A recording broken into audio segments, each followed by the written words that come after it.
Assalamualaikum warahmatullahi wabarakatuh. Om Swastiastu, Namo Buddhaya, Salam Pancasila.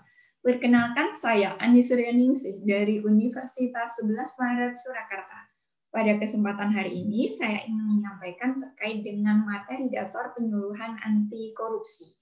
Nah, teman-teman, apakah yang kalian ketahui terkait dengan korupsi?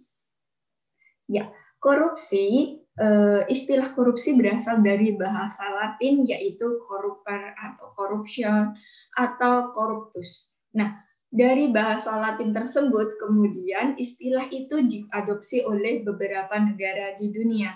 Nah, beberapa negara di dunia itu memiliki istilah tersendiri mengenai korupsi. Salah satunya yaitu korupsi itu diartikan sebagai satu istilah busuk, palsu, suap. Nah, ini menurut Kamus Besar Bahasa Indonesia. Nah, sedangkan korup menurut Kamus Hukum tahun 2002 yaitu sebagai suatu kegiatan suka menerima uang soko, menyelewengkan uang atau barang milik perusahaan atau negara, menerima uang dengan menggunakan jabatan untuk kepentingan pribadi. Nah, sedangkan istilah korup menurut The Lexicus Webster Dictionary yaitu kebejatan, ketidakjujuran, tindakan yang tidak bermoral, penyimpangan dari kesucian. Nah, teman-teman, dari beberapa pengertian di atas, secara sederhana korupsi dapat didefinisikan sebagai suatu kegiatan penyalahgunaan kekuasaan atau kepercayaan untuk kepentingan pribadi. Nah, dalam berbagai pandangan, para pakar mengasosiasikan korupsi dengan penyalahgunaan jabatan publik. Nah, teman-teman, korupsi dewasa ini sudah sangat meluas secara sistemik, termasuk ke semua sektor berbagai lingkungan baik pusat maupun daerah. Termasuk di salah satunya di Indonesia, sering kita temui beberapa kasus korupsi yang terjadi di Indonesia. Salah satunya yaitu penyalahgunaan dana bantuan sosial yang dilakukan oleh Kementerian Menteri Sosial.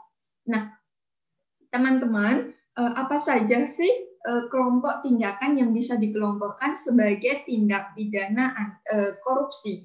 Nah, menurut Undang-Undang Tipikor ada 7 kegiatan yang termasuk dalam kelompok pidana tindak korupsi. Yang pertama yaitu kerugian keuangan negara yang menimbulkan kerugian keuangan negara. Yang kedua, suap menyuap. Yang ketiga, penggelapan dalam jabatan. Yang keempat, pemerasan. Yang kelima, perbuatan curang. Yang keenam, benturan kepentingan dalam pengadaan. Dan yang ketujuh, gratifikasi.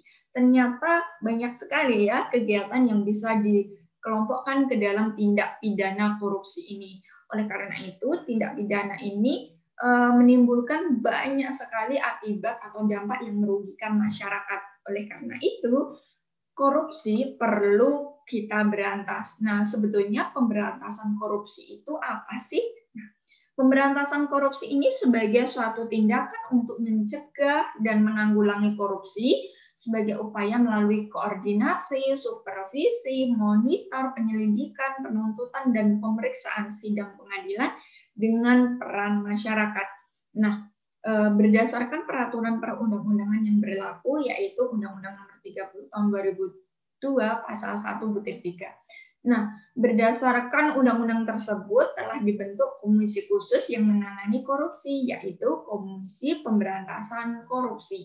Nah, teman-teman, pemberantasan korupsi itu dapat dilakukan oleh beberapa elemen masyarakat, mulai dari pemerintah, sektor swasta, dan masyarakat. Nah, di dalamnya masyarakat yaitu ada peran mahasiswa dan perguruan tinggi tentunya.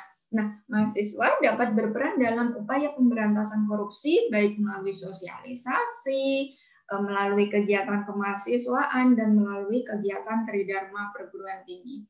Oke teman-teman, demikian penyampaian materi terkait dengan materi dasar penyuluhan anti korupsi. Banyak salahnya dari saya mohon maaf. Akhir kata, wassalamualaikum warahmatullahi wabarakatuh.